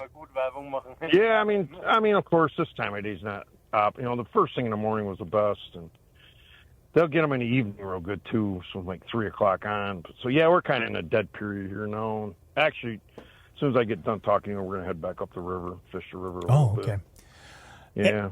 And what about this big lake fishing? I mean, people tend to kind of forget about it, I think, as they start hunting or whatever. But could you go out into Big Lake in October and catch fish?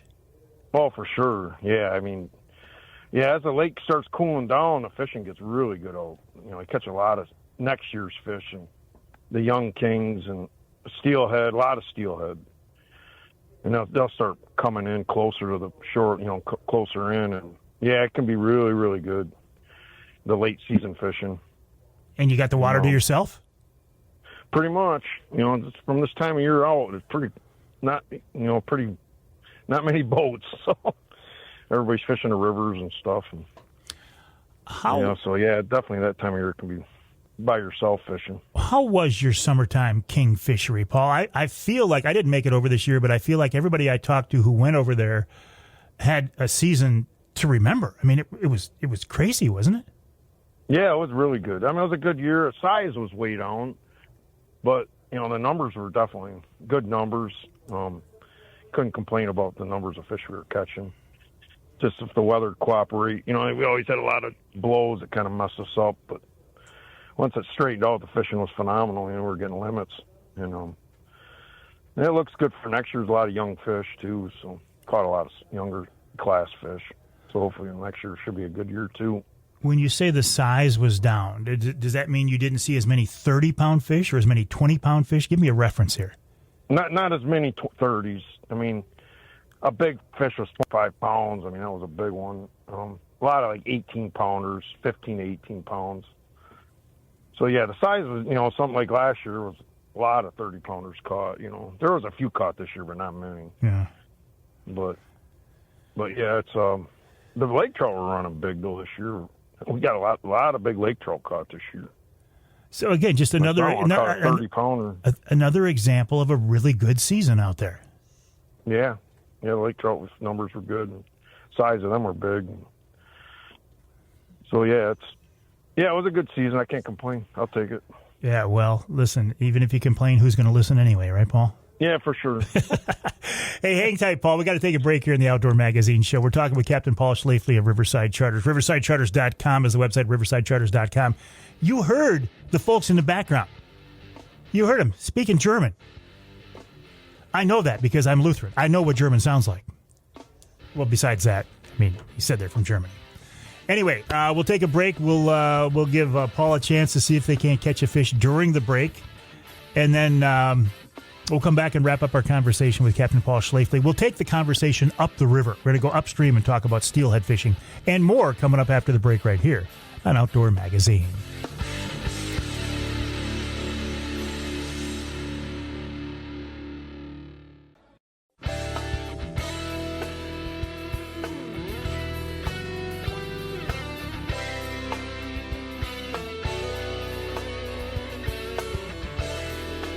You can hear the Outdoor Magazine show in Manistee and WMLQ 97.7 FM.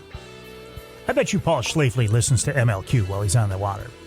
You can also listen to the show in St. Joe on WSJM 94.9 FM and north of the bridge in Manistee, WTIQ 1490 AM 95.3 FM. This segment of Outdoor Magazine brought to you by a truck trolley. Truck trolley. How many times a week do I use my truck trolley? Well, pretty much probably every time I go to the back of my truck and drop the tailgate. Whether it's hunting gear, fishing gear, golf clubs. I actually had it last weekend. We had to go get some mums. Talk about a mundane task made easier by a truck trolley. We had to get some mums, and I loaded the whole back of the truck up, pulled the truck trolley out, filled the tray with mums, slid it back in there. Made it a lot easier when it's time to get them back out. Michigan-based, family-owned, Andy Weiss does a great job. Andy is going to be at Wednesday Night Live coming up this Wednesday at the Lumberjack Restaurant in West Branch. We're giving away a truck trolley. We're also giving away a Mike Avery signature knife and maybe a new hunting blind and a lot of other cool things as well. There's still time to join us. Call 989-343-0892 for reservations. Talking with Emil Rousseau of the Lumberjack, I think we've got like 4 spots left. If you want them, they're yours. 989-343-0892. And the website for Truck Trolley is trucktrolley.com. If you want to book a trip fishing on the west side of the state, Captain Paul Schlafley of Riverside Charters in Manistee is one of the top choices. I've known this guy forever. He's a tremendous fisherman. He does it for a living, and he spent his life on the water. RiversideCharters.com, RiversideCharters.com. Paul is with us now on the Outdoor Magazine phone line. Paul, let's turn our attention now from the Big Lake and from Manistee Lake there up into the rivers. You have made a few trips so far, I'm assuming? Yeah, I've ran like 3 up there so far. I'm just getting into the river fishing now till next spring. So I'll be hitting the river pretty hard. And there, like I said, there's a lot of fish in the river, but we're doing a lot of low, clear water right now, so it's getting a little tough because it's so low and clear. It makes and warm. Our river just gets the fish don't want to fight that good. We're catching fish, but just not like it was when we had that cold snap at the end of August. Or first part of September. It was pretty good. Yeah, well, right now you go up the river, it's got to feel like it is the middle of August up in there. Yeah, that's for sure. It's just not weather you want to see for river fishing. Again, more big fishing. Because you want cooler temps, right? Yeah, for sure. Yeah, you don't want warm water for river fishing. They're cold water fish, so. but they're gonna run. They're gonna run regardless of water temp, or no? I think so. A lot of fish are going to go up no matter what. But when we do get some rain, it's going to be good. I mean, there's a lot of fish that come in. I mean, I was impressed with the number of fish that are out in the lake yet. So there's going to be a good, really strong run once we get some rain and some change of weather here. I truly believe it's going to be game on. Now, are we talking kings or steelhead or both? Kings. I mean, steelhead, of course, will always come a little bit later. You know, they start showing up once it cools down, and they'll start showing up when the kings start spawning. So there'll be numbers of steelhead coming in, you know, as that happens. They'll come in. Some of the steelhead will go up no matter what, too, when them kings start spawning. And they, go up the river to eat the eggs. So, yeah, as soon as the weather changes, it's got to change. I'm sure it will. Yeah, yeah.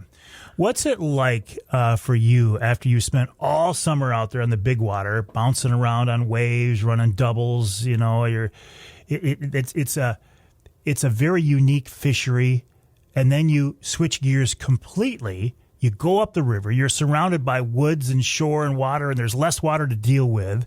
What's that transition like for you mentally, Paul? Sometimes it's challenging for me to switch over because I go from like huge numbers of fish to go in the river, and sometimes it's like now we're like, man, go out and catch 4 or 5 fish. You know, it gets tough. I mean, not saying we don't catch a lot more than that, but just the big lakes, usually you've got a lot bigger numbers of fish you're going to pull in, and as a rule. But it's challenging when I got to go into weather, fish 80-degree weather, right? Yeah. That's all I can say. Yeah. It's like, man, really? We're going to, I got to, whether we had 2 weeks ago or whatever it was when we had that cold snap, and they were killing them in the river then. Them guys were killing them. And you were out in the big lake then? No, I was in a big lake, but we were getting them there too, so it didn't matter. It was good there. It's still good out there. It's still catching them. And my guys, I have another captain that will run my lake boat, and he fished a pierhead yesterday and got them. So there's still a lot of fish to come in, and water's warm there too, so they're coming in no matter what. Once you make that commitment to come up in the river, are you done, or will you bounce back out in the big lake once in a while this fall? I will. I'll fish. I'll get guys if the weather is feasible and it looks good, and I hear it's good. I'll sometimes talk to guys into going out there for sure. Especially if the river's tough, I'll definitely try to talk them into going in the big water. So I do have that option if the river's a struggle. It can be with low, clear water for sure. Do you wait then and pull the big boat at the very last minute? I'll pull my big boat to about middle of October. I'll probably pull it. Next year I'll have an option. I bought a smaller boat that can run out through one of them Hughes crafts. So really? I'll probably, I bought one of them so I can fish late season and early season and kind of go do different stuff. So I have a kind of a play boat, but I'm going to charter it too. So, but that's not going to replace the big Tierra. That's going to become an additional boat. Pretty much, yep. Oh, okay. I'm at a point right now just getting it all rigged and to where I feel like I can really go out and catch fish in it good. So, and like I said, I got another captain that works with me now, and so in the summertime I'll probably double book them boats. So for smaller groups of people. Are most of your clients at this point, are they repeats? Yeah, I would say 80%. I mean, I get new people. I get a lot of new people. I would say 70 to 80%, but I still have a percentage. Like these guys today are all new. So yeah, there's always new people calling and wanting to go on it.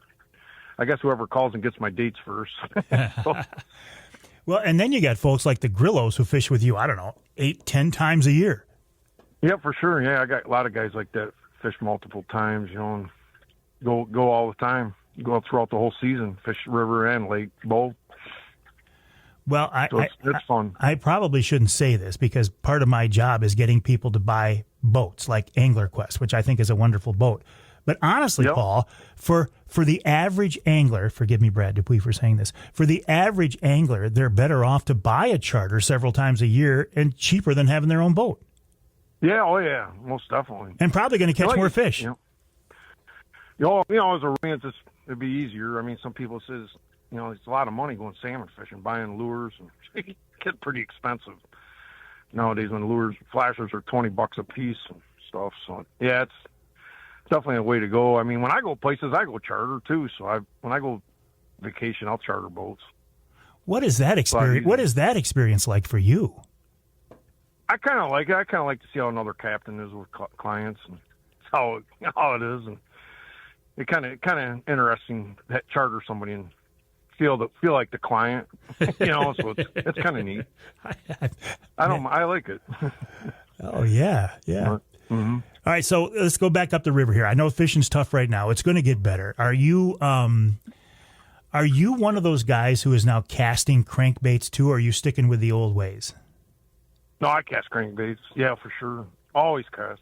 Salmon fishing especially. Definitely. I like thunder sticks and stuff like that. Always in the morning. I get out early in the dark and cast so it's light, and then we usually switch over to eggs or beads. We're running floats as a rule.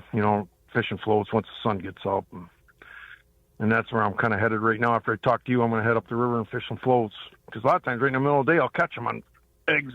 They work pretty good sometimes right in the middle of the day, surprisingly. Will you cast crankbaits for steelhead later in the year too, or is that strictly a king presentation?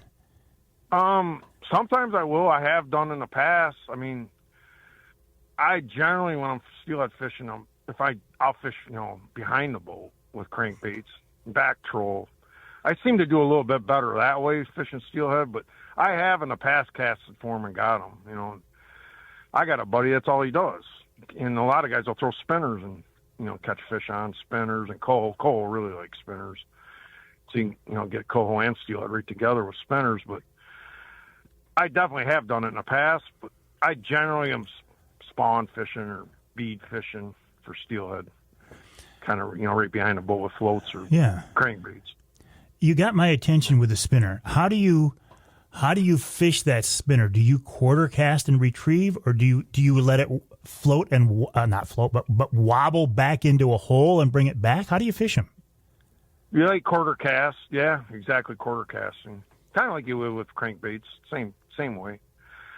And they can be really effective, especially if there's coho around. You know, a lot of them coho really like spinners, and steelhead too like them. Salmon, kings like them too. So, but there's been years I've fished spinners for sure. There's sometimes certain stretch of water will have a bunch of coho in it, and we'll fish spinners for them. But every year is kind of different, so you just got to play around to whatever works for you. I fish a number of different ways. So you have to, right? I mean, if you're going to be a productive day after day, you've got to be willing to try different stuff. Yeah, especially when you watch guys catching them and you're not getting them or something like, it's just, you got to learn to adapt to stuff. And like I said, I don't normally come out in the Lake Manistee, but we caught some fish out here. I think we landed 5 out here for the time we've been out here. So, I mean, it's just go different places, try different things. Well, and I bet your crew actually love that, because to be jigging, to have the rod in your hand and hook into a big king, that's as good as it gets. Yep, heck yeah, it's a hell of a throttle.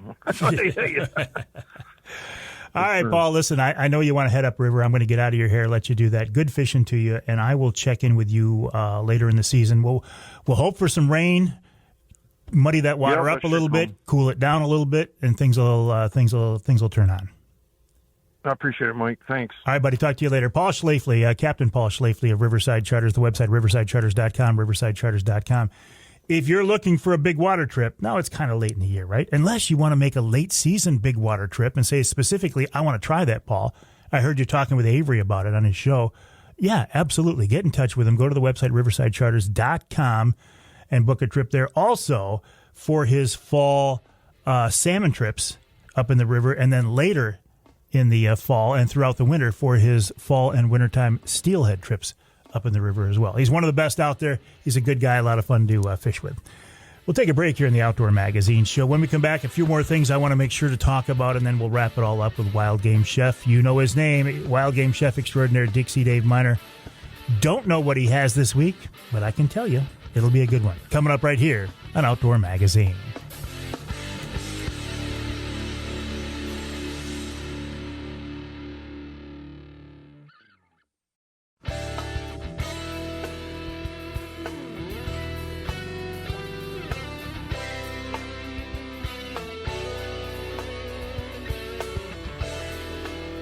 You can hear the Outdoor Magazine show on more than 30 stations across our great state of Michigan, including WKBZ in Muskegon, that's 1090 AM. WIOS in Tawas, 1480 AM, 106.9 FM. WTCM in Traverse City, 106.9 FM. WLDN News 97.98, 98.7 WLDN in Ludington. I got a little behind on these. And in Saginaw, WSGW. 790 AM, 100.5 FM. You know I'm in the studios of WSGW. This is where I record the show each week. I'm here with Charlie Root. Now, earlier this is what gets confusing, okay? And it confuses me, and it confuses our people out in the parking lot. People drive by here the mornings when I do the show, and they look to see who's in the studio with me. Today, when they drove by in the first hour, they saw Jonathan Dent. They're like, okay, well, John, we like John a lot. He's a young guy, really good guy, but he doesn't draw the crowds that Charlie Root does. So then John stepped aside after the first hour, and Charlie walked in here. So I have a bit of conundrum here, because normally I would look out there because it's a nice day, and I would see throngs of people chanting, Charlie, Charlie, Charlie. But they didn't know, Charlie, that you were going to be in here.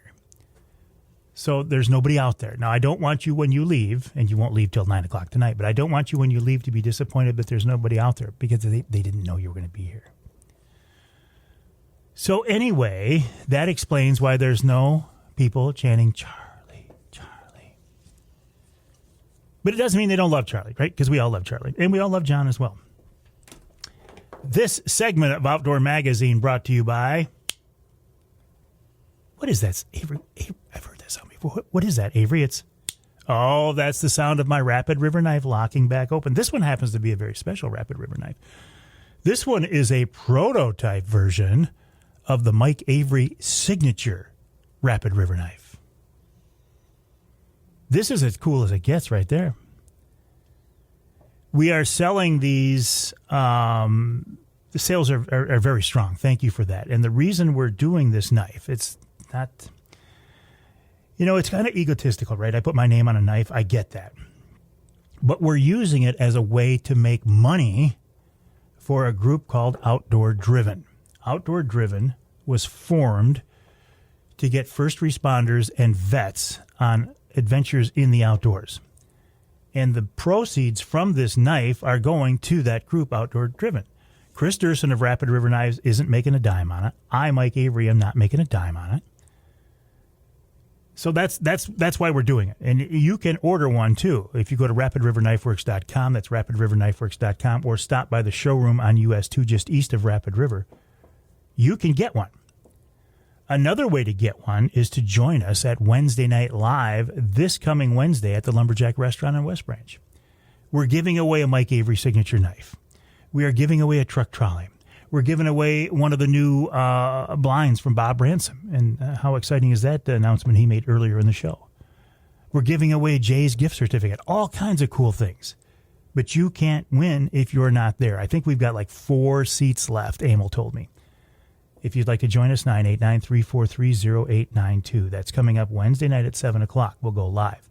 If you can't join us in person, feel free to join us online, and you kind of share in the whole experience. It's going to be a lot of fun. A lot of great people there. It's going to be a lot of fun. So going back to the Rapid River knife, all of Chris's knives, Chris Durson, all of his knives are handmade by craftsmen in the Upper Peninsula. This Avery signature knife is especially labor intensive, and Chris wants me to let you know they can't make these things overnight. They can't make like 50 of these things at one time and crank them out the next day. It doesn't work that way. So if you have a knife on order, be patient. Although I do know they just shipped a bunch of them out.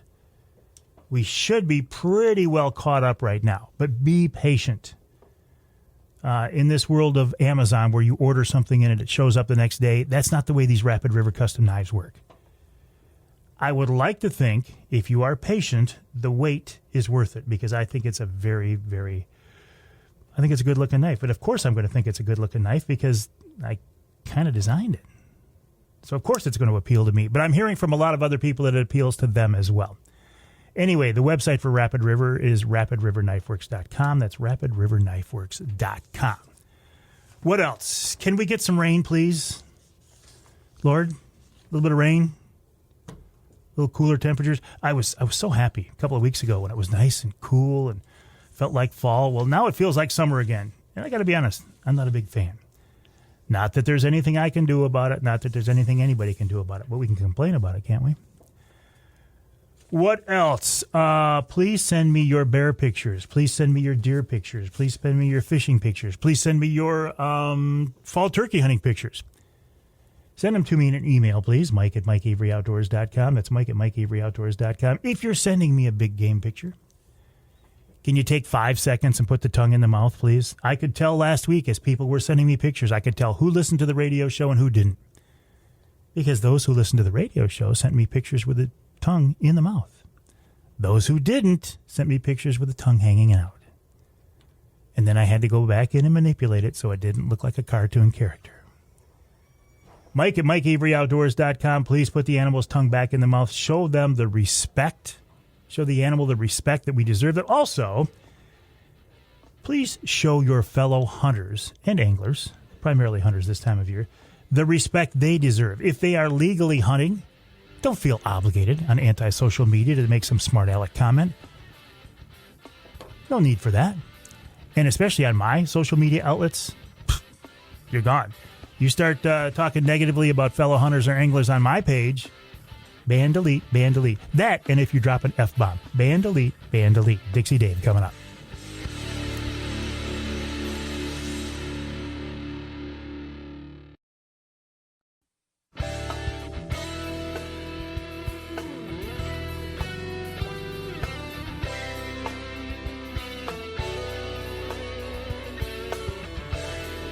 Welcome back to Outdoor Magazine. My name is Mike Avery. So glad to have you along with us. I've been doing this a long time.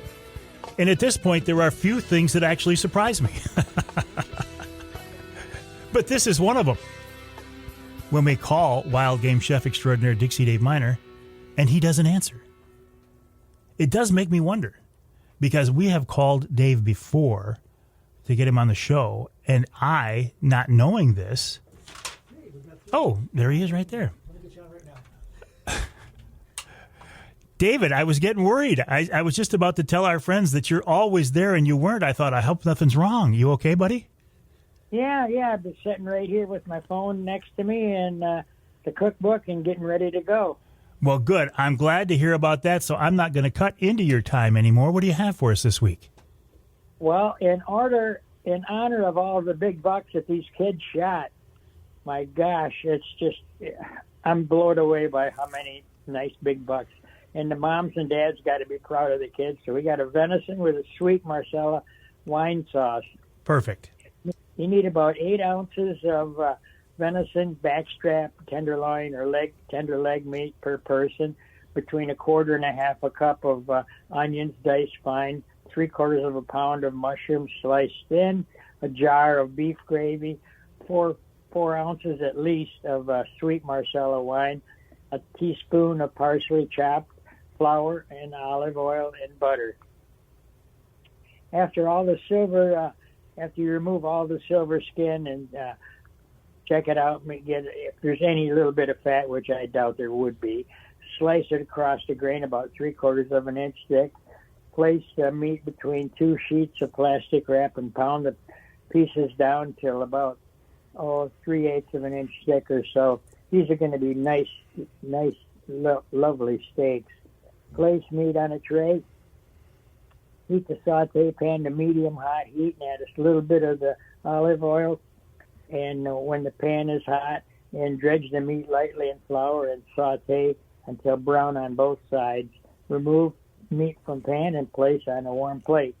Add the butter, the mushrooms, the onions, and saute for just a couple of minutes to break the flavor loose and get going. And the gravy and the Marsala wine. Marsala is not going to flare up, so when you put the gravy together, you don't have to worry about removing it from the stove. Cook it down fast to about half volume. Then you want to add the meat back and cook it just long enough to your desired temperature, whether it's rare or medium rare. You shouldn't cook this too much more. Venison should be eaten quite rare. And then salt and pepper to taste if you use salt. Place the meat on dinner plates and spoon the sauce over the portions. Sprinkle with a little parsley and serve with their favorite pasta or vegetable or boiled potatoes or mashed potatoes. Just about anything goes good with this. It's a great way to get all of them big bucks that these kids got. Isn't it? It's just amazing, Mike, isn't it? It is. And honestly, if you look at social media, you might be skewed a little bit because statistically, the kids don't shoot that many big bucks during the season. Now, I know that it looks like that online, and it looks like every kid goes out there, shoots a monster buck. Oh, no. That's not the case. And I also find it interesting, Dave, that the number of people who tell me, well, Avery, those kids are going out there and the dad or the mom is shooting the deer. I'm sure it happens, but I'd sure like to think it doesn't happen to the extent that some people say it does, Dave. Same here. I think them kids, they must start training them to use firearms pretty early in life for them to have that kind of skill. Yeah. Well, and it's got to be over food plots. Or yep, exactly. Right. You're sitting over a field of clover. And listen, I love the youth hunt. I have no negative comments at all. But if you think about this, you're sitting over a food plot early in the season. The deer are not spooked yet. You've got the gun in a tripod of some kind, so all the kid has to do is lean in behind it and pull the trigger. I can see how it happens. It doesn't diminish the situation. I think it's still wonderful. I think it's an excellent hunting opportunity, and I love the youth hunt. But I don't want the casual hunter who's listening to think all these kids are going out and shooting a bunch of big bucks, because that's not always the case. Not everybody has a food plot like that, or a farm field, or an elevated stand, or anything like that. not everybody has that. Some kids, they just set them on a stump and wait for the deer to come by. Isn't that the way we started? That's the way I started. Yeah.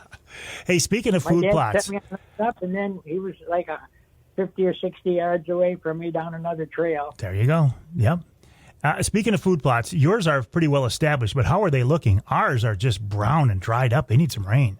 Yeah, they didn't do so good this year. Yeah, okay. So we're not alone then, eh, Dave? Right. All right, so folks can find you. They say, listen, I listen to Dave every week on the show. I want to try his cooking in person. Where do they find you, Dave?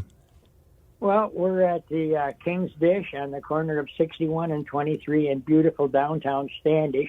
And we will have elk steaks this year or this week.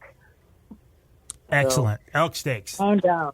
We'll have a ribeye steak also as a special. Beautiful. Stop by the King's Dish. It's beautiful. Stop by the King's Dish in Standish. See wild game chef extraordinaire Dixie Dave Minar in person instead of just hearing him here on the radio show. But I'm glad you're hearing him on the show as well. Hey, thank you for listening to this show, the broadcast version of the show or the podcast. I do appreciate your support. My website is MikeAveryOutdoors.com. My email address is Mike@MikeAveryOutdoors.com. I want to hear from you. Send me your pictures. Let me know what's going on, what you like, what you don't like, questions, comments. Mike@MikeAveryOutdoors.com. 989-343-0892 for last-minute reservations for Wednesday Night Live as well.